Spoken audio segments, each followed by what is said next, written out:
Great morning my dear friends. दोस्तों, मैं भूपेश आनंद आपसे नाराज हूं थोड़ा सा, बिकॉज आप उतना लेवल ऑफ हार्डवर्क नहीं कर रहे जो मैं एक्सपेक्ट कर रहा हूं। यूट्यूब में कमेंट्स आते हैं और बच्चों के व्हाट्सएप टेलीग्राम मैसेजेस इतना कुछ आ रहा है और उनसे पता चल रहा है कि आप जितना हार्डवर्क चाहिए उतना नहीं कर रहे। और बेटे, जब तक आप whenever you will not give something you will not get anything. ये दुनिया का रूल है, यूनिवर्स का। तो आज आपके लिए मैंने ये लेक्चर नंबर 4 ड्राफ्ट तो किया, लेकिन मैं आज 100% नहीं हूं आपके साथ, बिकॉज मुझे ऐसा लगता है कि आपको मैं अपना सब कुछ दे रहा हूं। I am giving you full knowledge and you are not using it at that particular level. कभी कभी आप ढीले पड़े रहते हैं, कभी कुछ, कभी मन नहीं करता। ये क्या है बेटा? मैंने आपके लिए कोटेशन ढूंढी है। No matter how you feel, no matter how you feel, get up, dress up। देखिए मैं ड्रेस किया। show up, no matter how you feel and never give up। बेटे, हिम्मत नहीं हारनी है। चले चलो चले चलो चले चलो।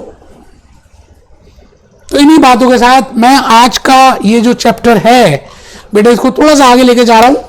चैप्टर का नाम है चैप्टर 6 इन्वेंटरी और लेक्चर का नाम है lecture number 4। We have discuss 3 lectures. मैंने आपको 3 लेक्चर्स में कुछ इन्वेंटरी की थोड़ी बहुत बातें बताई। कमर बिल्कुल सीधी, रजिस्टर बिल्कुल खोल लें। मुझे आज वैसे ही गुस्सा आ रहा है बेटा।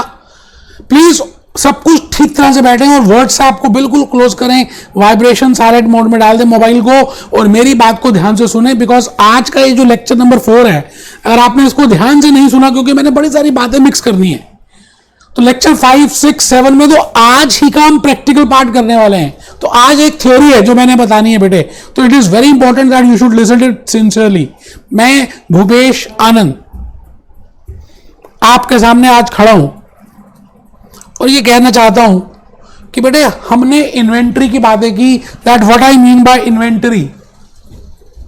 What is inventory? Which type of activity inventory is? What is opening inventory? What is closing inventory? What is purchases? What is inventory equation? How we calculate that?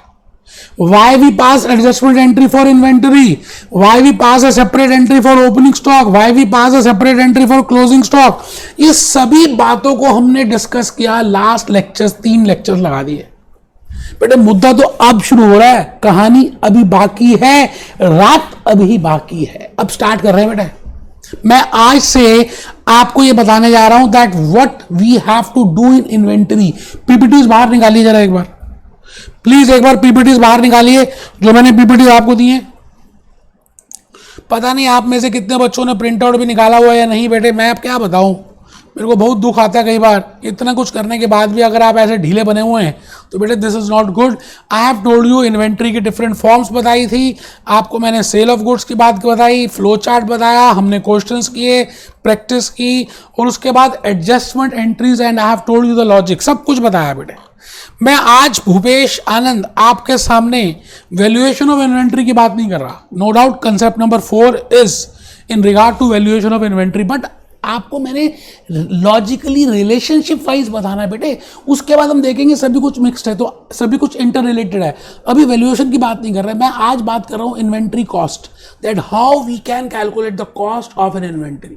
आप कोई सामान खरीदने जाते हैं, सब्जी खरीदने जाते हैं, फ्रूट्स परचेज करने जाते हैं, तो बेटे फ्रूट मार्केट तक रिक्शे में जाते हैं, तो रिक्शा जाने के पैसे, वहां पे फ्रूट परचेज किया, फ्रूट परचेज करने के पैसे, फिर रिक्शा करके लेकर आते हैं अपने घर, तो बेटे आपने 2 बार रिक्शे के पैसे दिए और वहां पर आपने फ्रूट के पैसे दिए। So the point is how we can calculate the cost of that fruit और how we can calculate the cost of that inventory.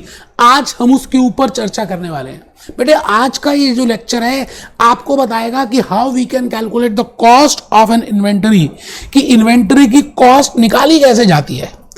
तो इन्वेंटरी कॉस्ट का मीनिंग क्या है? Now it is very important that you should know what is the meaning of inventory and how we can calculate it, because If you calculate a wrong cost, you will debit a wrong cost of sales and a wrong profit will be there, and my financial statements will not be shown as a true and fair view. Either they will be overstated or they will be understated.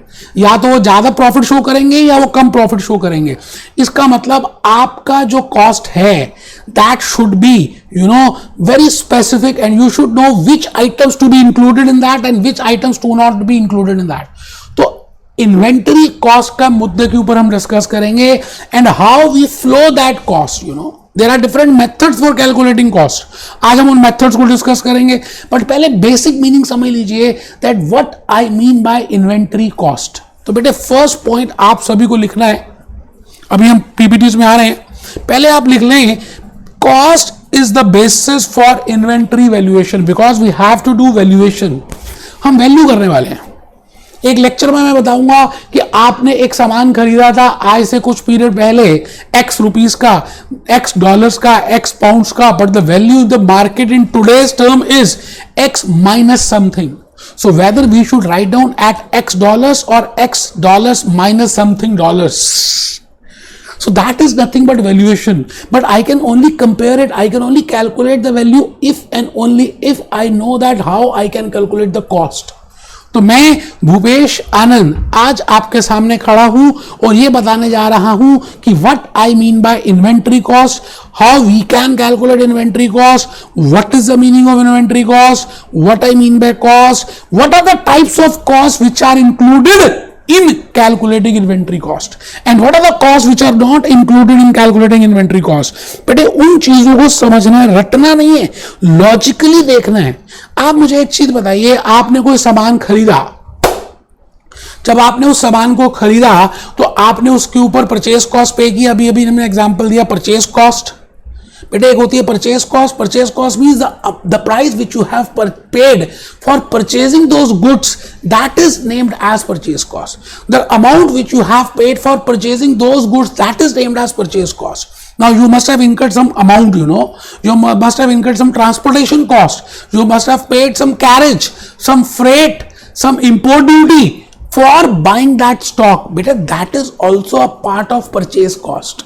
So I should be very much clear that which are the items, as per International Accounting Standard number 2. मैं भूपेश आनंद आपको International Accounting Standard number 2 के basis में बताऊंगा that how we can calculate the inventory cost. बेटे first point लिख लें, cost is a basis for inventory valuation. Cost included in the inventory are, but I can bifurcate, cost can be of different types. Cost can be fixed cost, cost can be variable cost, cost can be product cost, cost can be period cost. तो मैंने यहाँ पे लिखा inventory cost can be divided into period cost or product cost. Cost of inventory includes, अब मैं यहाँ पर IAS2 की बातें करने वाला हूं. मैं भूपेश आनंद आप ही के लिए going to start with something about IAS2, International Accounting Standards. बेटे IAS ये कहती है कि आप इसको इंक्लूड करो, इसको छोड़ दो, इसको इंक्लूड करो, इसको छोड़ दो, but the point is the logic is the cost which is incurred up to production.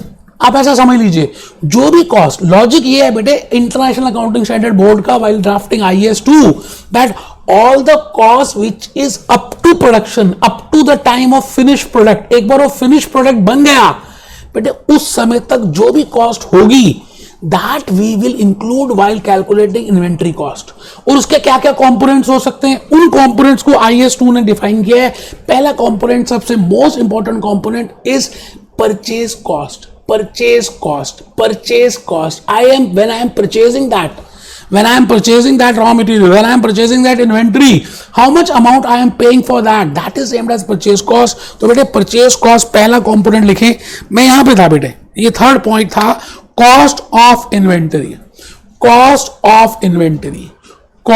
of inventory includes a purchase cost. बेटे purchase cost include करेंगे.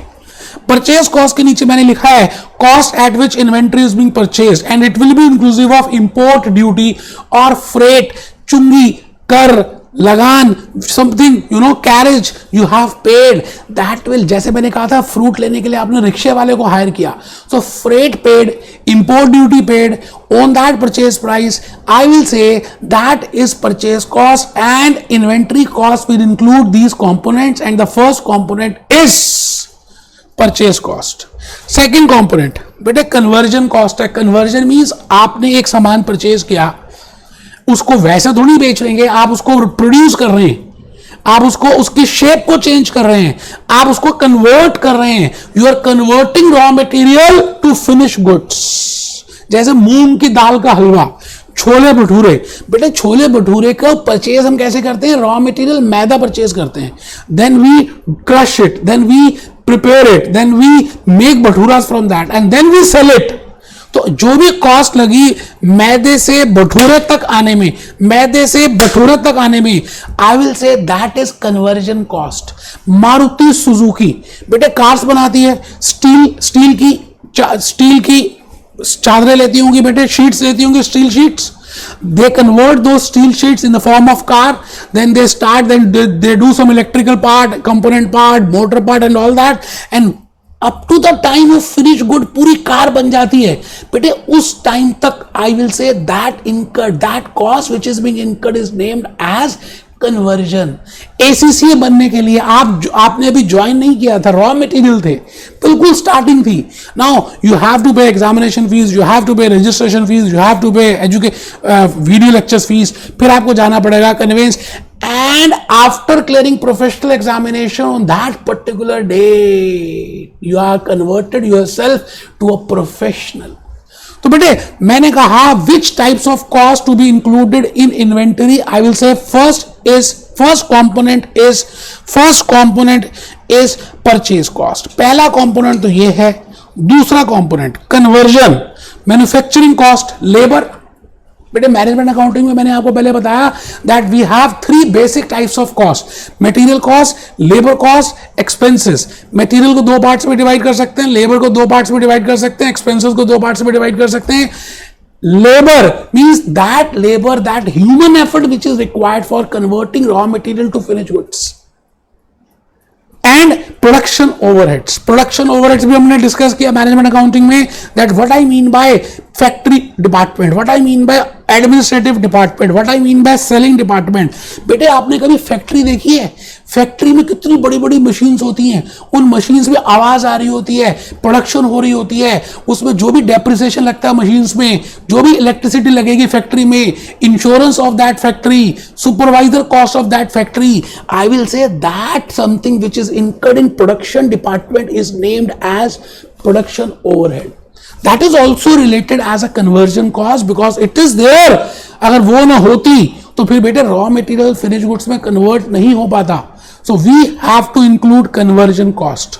I repeat my friends, myself Bhupesh आनंद, मैं बेटे आपका दोस्त हूं. अब आप बिल्कुल कमर सीधी करके बैठे हो तो मुझे अच्छा भी लग रहा है बेटा.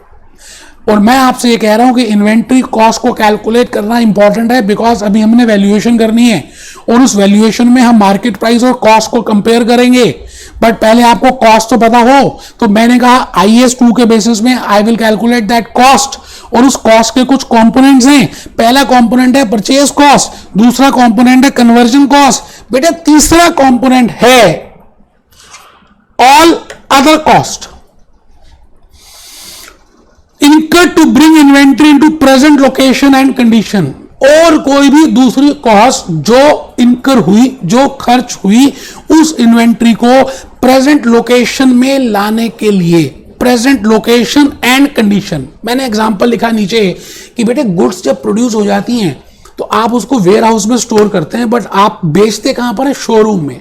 अब आप मुझे बताइए वेयर हाउस से गुड्स ट्रांसपोर्ट हो रही है to showroom and they are increasing some transportation cost because goods can only be sold in showroom.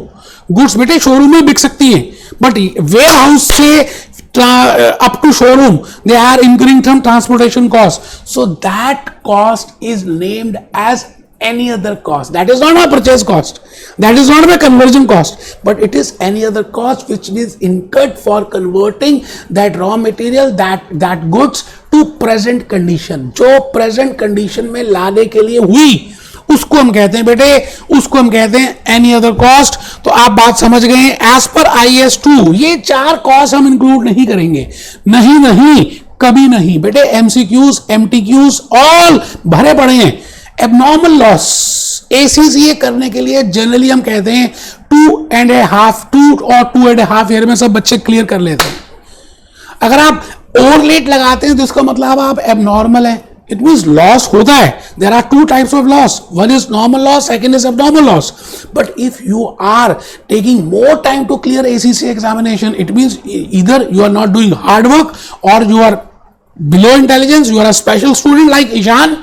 तारे जमीन पर मूवी देखी थी ना बेटा, तारा जमीन पर।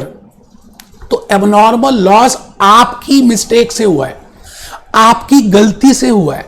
मैंने बड़ा डिटेल में बताया मैनेजमेंट अकाउंटिंग में that what I mean bye abnormal loss. Abnormal loss is which is not normal, like fire, that is not normal, like loss by theft, that is not normal. But if you produce something and some part of units are evaporated or being wasted, that is normal. Petrol is being evaporated, that is normal. But the point is, we will not include abnormal loss while calculating inventory cost. Detail में मैंने बताया बेटे management accounting में F2 में। अभी time waste होगा हमारा। Selling cost बेटे मैंने कहा ना, all the cost which is incurred up to the production, it means up to converting into finish good, that is named as production cost, that will be included. बेटे जो इसके बाद इनकर होगी that is named as selling cost. Salesman commission, Deepika Padukone नशेड़ी gang को मैंने बुलाया और कहा कि आप मेरे लिए ब्रांड एम्बेसडर बन जाइए, तो बेटे उस केस में I will say I am paying that something brand ambassador fees to Deepika Padukone. So that is selling cost, that is not related with inventory cost. Amitabh Bachchan साहब को ब्रांड एम्बेसडर बनाया और उन्होंने कहा जी आप मेरे लिए एडवर्टाइज करें and I am paying for that, that is selling cost, that is not conversion cost, that is not purchase cost, that is not any other cost which is incurred for bringing that inventory into present location. 3 बातों का ध्यान रखना है, purchase cost, conversion cost, any other cost related with incurring from bringing that inventory into present condition.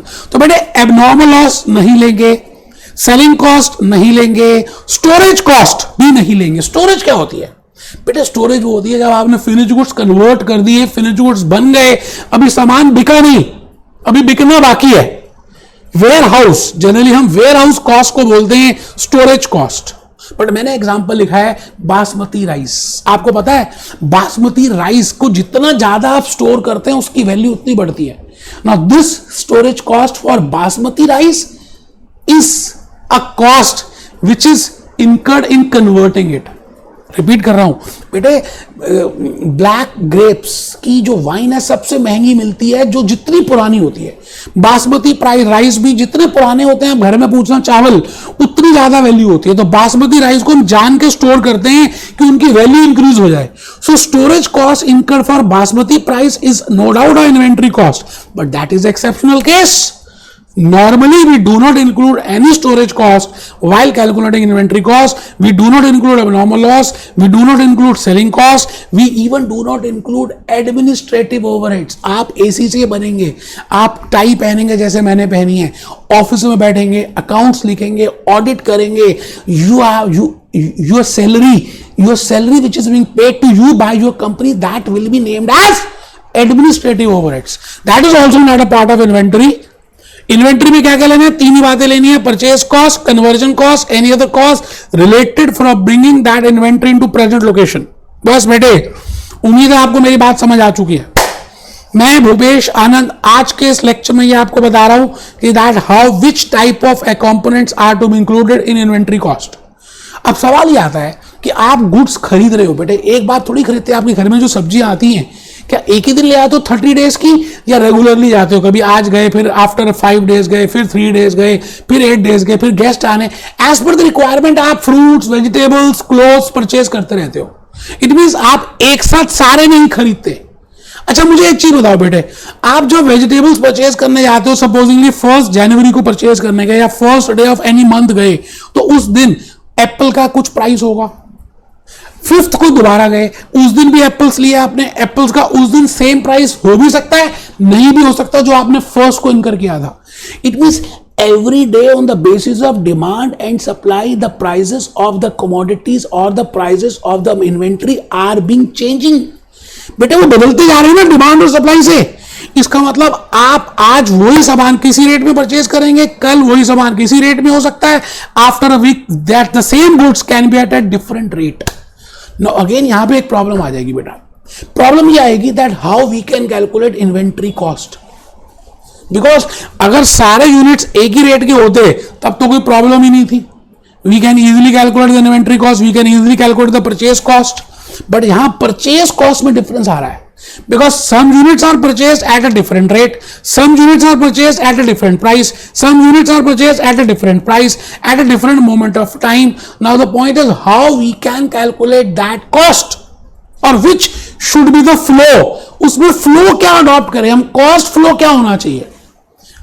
तो बेटे उसके लिए we will be following some methods. Actually वो 5 मेथड्स हैं, बट आपके एसीसीए में they have given only 3 methods. तो मैं 3 ही मेथड डिस्कस कर रहा हूं.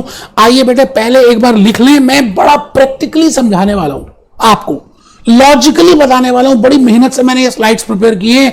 I am on to cost and now I am on to purchase cost and how that cost will flow. What are the methods on the basis of which I can calculate inventory cost.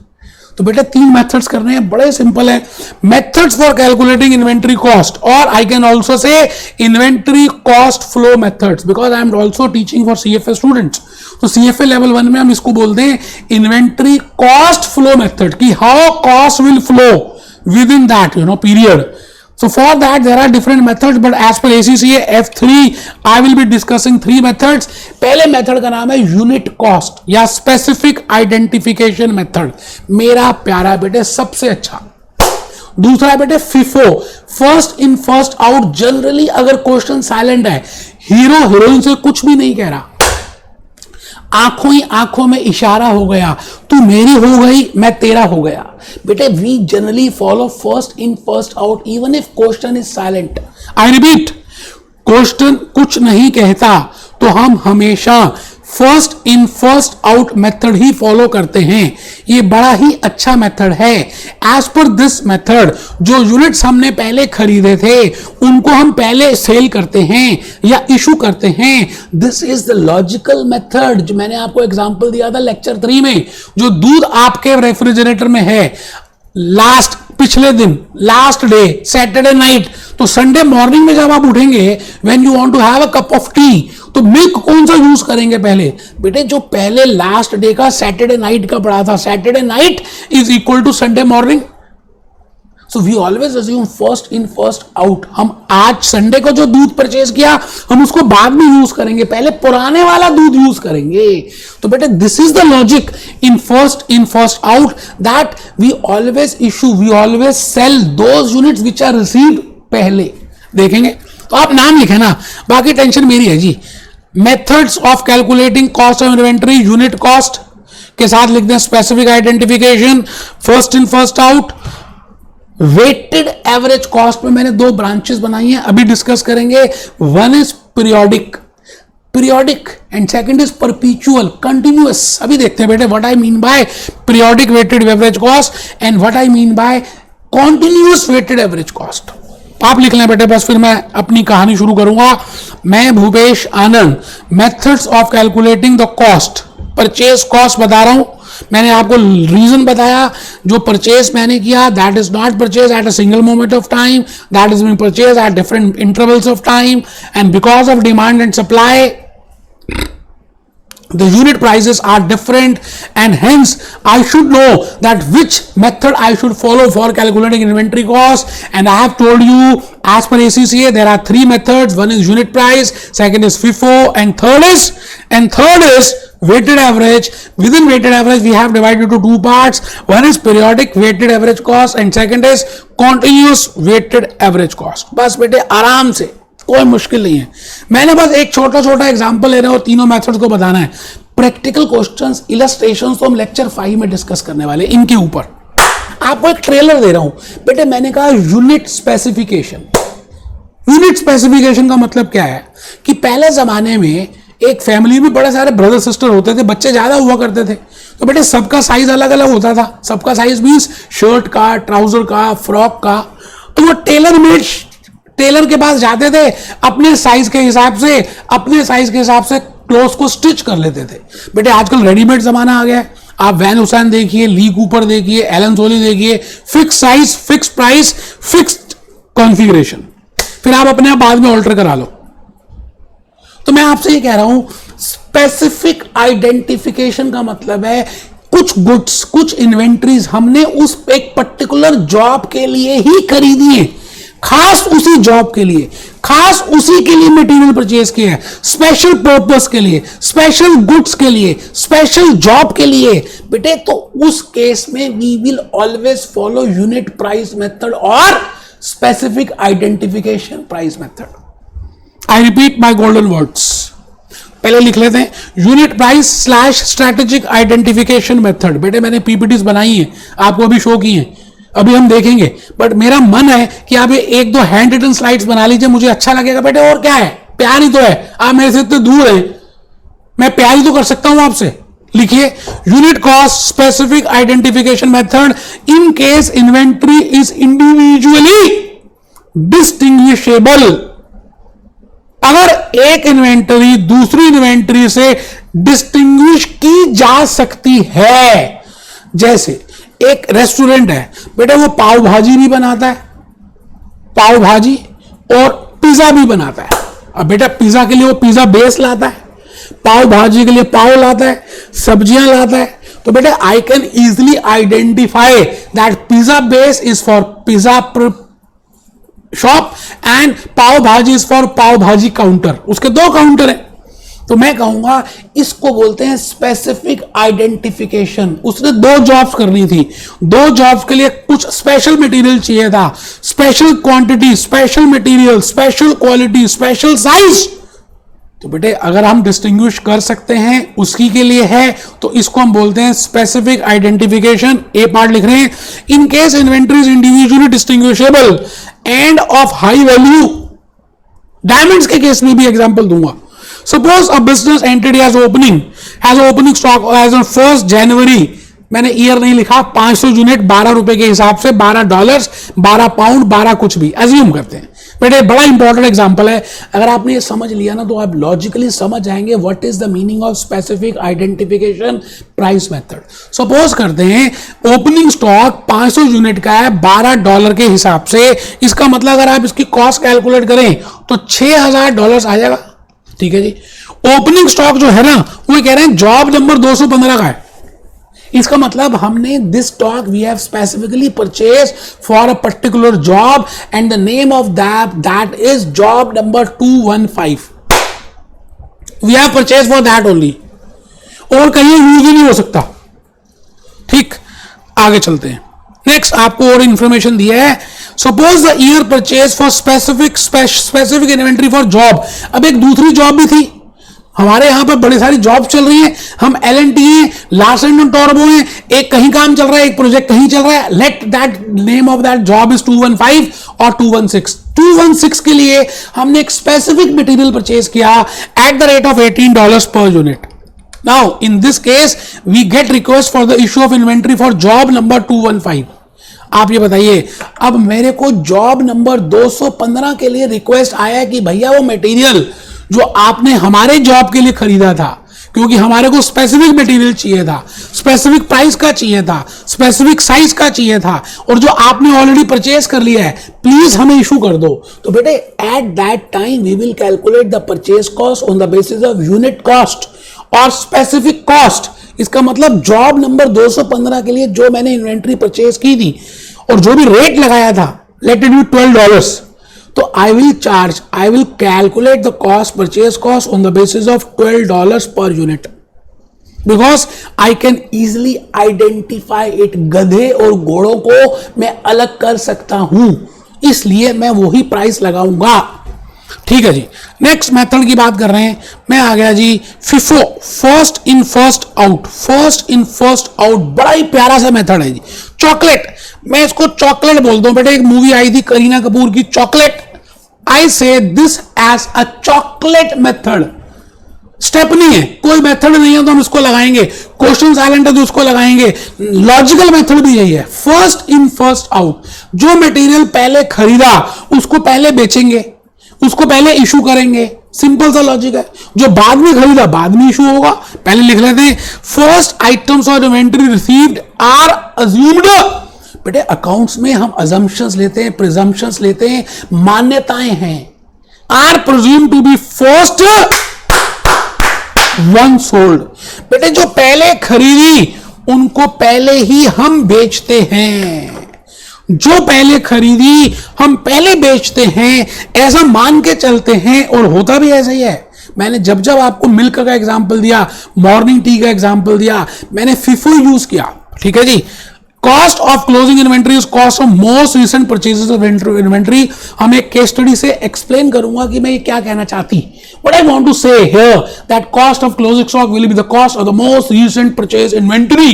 What I want to say for that, I have taken one example. Suppose the following are the purchases. Suppose the following are the purchases and sales. मैंने एक information the first in first out को समझाने के लिए। मैं अभी अपनी slides नहीं बता रहा, अभी कैप्लॉन नहीं बता रहा, आप मेरी आवाज सुनो। 2 जनवरी 5 यूनिट्स खरीदे गए। On 2 January we have purchase 5 units at the rate of $10। 4 जनवरी 8 यूनिट्स खरीदे $12 के हिसाब से। 6 जनवरी में 5 यूनिट्स खरीदे 11 के हिसाब से। मैंने अभी बताया as per the demand and supply, the price of vegetables, the prices of fruits, the prices of milk, the prices of gold, everything is changing। बेटा हर चीज बदल रही है। कोरोना के बाद देखो रेट अलग ही हो गया, after corona post corona period. तो मैंने कहा 10, 12, 11 में किया। सपोज बेचा हमने कितने यूनिट्स, 5 जनवरी को बेचा बेटे, कितना बेटे 7 यूनिट्स। देखो 5 जनवरी कब आ रही है, यहां आ रही है बेटे, यहां पर ये आ रही है बेटे 5 जनवरी। इसका मतलब 5 जनवरी को आपके पास सामान कौन कौन सा था। आपके पास एक तो 5 यूनिट्स थे दो which you have purchase on 2 January and second was 8 units which you have purchase on 4 January. You getting my point. As per FIFO I will issue those units first which I have received first। तो बेटे मैं 7 में से 5 तो ये पूरे दे दूंगा और इसमें से 2 दे दूंगा। इसका मतलब क्लोजिंग स्टॉक कितना रह गया, 6 यूनिट तो ये रह गए। और जो 6 जनवरी को खरीदा था उसको तो अभी हाथ ही नहीं लगाया। आई रिपीट 7 यूनिट्स मैंने इशू किए as per FIFO। I want to see that how much is my closing stock. उसके लिए मैं क्या करूंगा, first purchase first issued, first purchase first issued. तो बेटे मैंने जो सबसे पहले खरीदे थे 5 यूनिट्स उनको इशू कर दिया। अब मैंने 7 इशू किए हैं तो अभी 2 रह गए। तो नेक्स्ट जो 4 जनवरी को खरीदे थे 8 यूनिट उसमें से 2 इशू कर दिए। Because I am assuming first in first out, it means my closing stock remains for 6 और 5 11। अगर ऐसे नहीं समझ आता तो बेटे एक बड़ी सिंपल सी बात है, मैंने खरीदे कितने बेटे 5 + 8 + 5 5 कितने रुपए में खरीदे 10 12 11 10 12 11 50 96 55। तो ये बेटा आ गया 6 5 11 हासिल 1 5 और 1 6 और 9 15 और 5 20 201 रुपए। अब मैंने इशू कितने किए 7।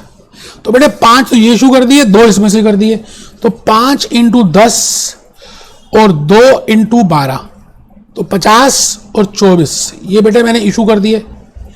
इसका मतलब मेरे पास अभी क्लोजिंग स्टॉक में कितने पड़े होंगे बेटे, ये 74 तो इशू कर दिए। तो 201 में से अगर आप 74 लेस कर दें, 11 में तो 4 गए, 7 9 2 और 1 127। और अगर आप ऐसे नहीं करना चाहें तो ऐसे भी कर सकते हैं बेटे, 6 12 के हिसाब से रह गए तो 96 तो ये आ गए, 5 इसके हिसाब से रह गए तो 55 आ गए। तो बेटे 6 और 5 11 9 और 1 10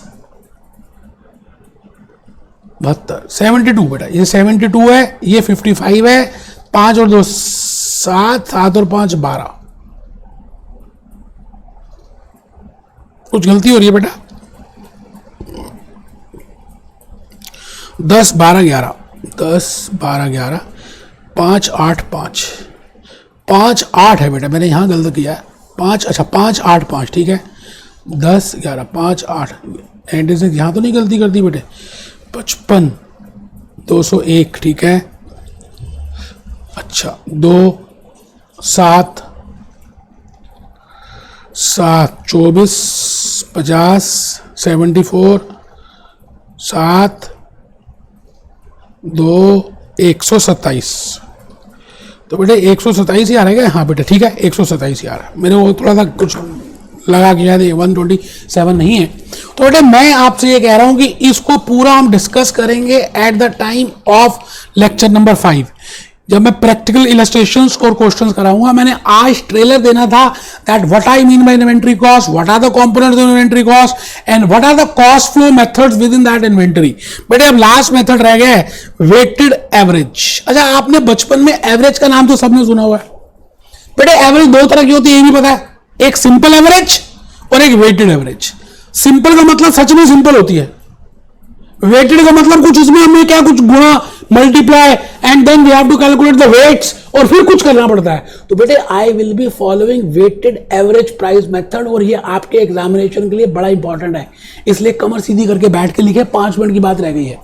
cost is calculated by average of the inventory of all inventory held, average of all inventory held. अभी देखेंगे एक पर्टिकुलर टाइम पे जितनी भी इन्वेंटरी है उसको मिक्स कर देंगे। बेटा कई बार ऐसा भी होता है ना material we can not distinguish it. Specific identification में क्या आता है डिस्टिंग्विश कर सकते हैं, फिफो में भी मैं कहता हूं डिस्टिंग्विश कर सकते हैं। But the point is if I can not distinguish it, मैं अब सब्जियां आ रही हैं, फ्रूट आ रहे हैं, एप्पल्स आ रहे हैं, आते ही जा रहे हैं, मैं डिस्टिंग्विश नहीं कर पा रहा, एक ही जैसे लग रहे हैं, तो मैं in those cases I will follow weighted average method and within weighted average there are 2 methods, one is periodic and second is perpetual and perpetual is also named as continuous. Weighted का मतलब है mixture, थोड़ा सा wait करेंगे, मजे करेंगे, हवन करेंगे, हवन करेंगे, हवन करेंगे। Cost is calculated by taking the average of the inventory held. Average cost can be, अब बेटे आप कॉस्ट पीरियोडिकली भी कैलकुलेट कर सकते हो। मतलब आपने अकाउंटेंट पार्ट टाइम अकाउंटेंट रखा है, वो संडे के संडे ही आता है, तो आप एक पीरियड कंप्लीट होने के बाद प्राइस कैलकुलेट करोगे तो मैं कहूंगा it is periodic average cost.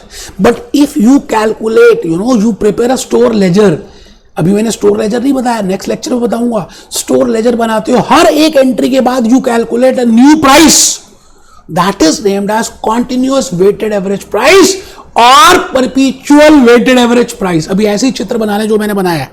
Periodic में हम एक पर्टिकुलर डे में करते हैं और वेटेड कंटिन्यूअस में हर ट्रांजैक्शन के बाद we will calculate a new price. आइए समझते हैं कि मैं कहना क्या चाह रहा हूं आप सभी को। आइए सपोज मैं एक एग्जांपल से बताना चाहूंगा that what I mean by weighted average price. Periodic और परपेचुअल को भी डिस्टिंग्विश नहीं कर रहे। Suppose an entity has opening stock of 500 units. मान लेते हैं, मानने में क्या है कि एक एंटिटी के पास 500 यूनिट का स्टॉक है और उसकी वैल्यू $5000 की है, ठीक है जी। Suppose there is a purchase of inventory 800 units at the rate of $12 and suppose we are following weighted average price. Suppose the quantity, the material is non-distinguishable, you cannot distinguish it, so you have to mix it। जैसे डाबर का च्यवनप्राश कभी खाया आपने, mix होता है उसमें जड़ियां बूटियां सब मिक्स होती हैं। इसी तरह से अगर कोई मटेरियल मिक्स हो जाता तो we can not follow specific identification, we can not follow FIFO, we have to follow weighted average. So as per weighted average, now there are 2 price। बेटे 2 यूनिट्स हैं, 2 तरह के यूनिट्स हैं। आप बताइए, मैं आपसे एक बात और पूछता हूं कि अगर हमने ये परचेज जो है 4th जनवरी को किया है और ये जो ओपनिंग स्टॉक है 1st जनवरी को है, बेटा ओपनिंग स्टॉक तो 1st जनवरी को ही होगा। लास्ट ईयर का क्लोजिंग, इस ईयर का ओपनिंग, सैटरडे नाइट का दूध क्लोजिंग, संडे मॉर्निंग का ओपनिंग। अगर 2 जनवरी को आपके पास कोई सामान खरीदने आता और आप उसको बेचते, तो बेटे उस केस में you must have sold at weighted average price of $10। आप बताइए $10 कहां से आया? मैंने तो $10 बताया भी नहीं। 500 यूनिट थे, 5000 के थे, तो एक यूनिट कितने का हुआ? $10 का। अगर 2 जनवरी को कोई आता तो मैं उसको $10 के बेसिस पे देता, क्योंकि 2 जनवरी को वेटेड एवरेज प्राइस वॉज $10। कैसे कैलकुलेट किया? Total value divided by total quantity. But because I have purchase on 4 January new purchase, और बेटे वो नया परचेज मैंने कितने का खरीदा? 800 यूनिट्स $12 के बेसिस पे। 800 यूनिट $12 के बेसिस पे। तो अगर मेरे पास कोई 6 जनवरी को आएगा, अज्यूम करते हैं 6 जनवरी को कोई सामान खरीदने आ रहा है, तो I will not sell at 12 rupees and I will not sell at 10 rupees, rather firstly I will calculate weighted average price. And when I say weighted average price, I mean numerator upon denominator, I mean the total value of numerator upon total value of denominator. तो बेटे मैं 14,600 कैसे आया? 14,600, एक बच्चा तो घबरा गया। बेटे आपके पास $5,000 का सामान पहले था, प्लस $9,600 का फिर खरीदा, उसके बाद 500 यूनिट यहां पर थे, 800 यूनिट यहां पर थे। आप देख लीजिए ये 14,600 आ गया और ये 1,300 आ गया। $14,600 divided by 1,300 units, that comes to 11.23। इसका मतलब 6 जनवरी को अगर कोई सामान खरीदने आएगा तो हम उसको ₹11.23 में बेचेंगे, जबकि आपने कोई भी यूनिट 11.23 पे तो खरीदा ही नहीं है। यू हैव परचेज एट 10 और you have purchase at 12। But the point is we will, and in weighted average price we calculate the weighted average price, that is total quantity, total value divided by total quantity, total value divided by total quantity। आप please ये भी लिख लें, weight means quantity। बस complete करने वाला हूं बेटे, weight means quantity. Next lecture में मैं आपको पीपीटीज दिखाने वाला हूं, इलस्ट्रेशंस करने वाला हूं, टेस्ट योर अंडरस्टैंडिंग करूंगा। आप प्लीज 2 मिनट के लिख लें, वेटेड एवरेज प्राइस का फॉर्मूला है total cost upon total quantity. अब इसमें I have to tell you that periodic and continuous वो हम नेक्स्ट क्लास लेक्चर में करेंगे with illustration. I think I can say this class as a class because I have devoted my 100% energy आपको बताने के लिए, आपको समझाने के लिए। होप आपको अच्छा लगा है। Be happy, B jolly, B cheerful.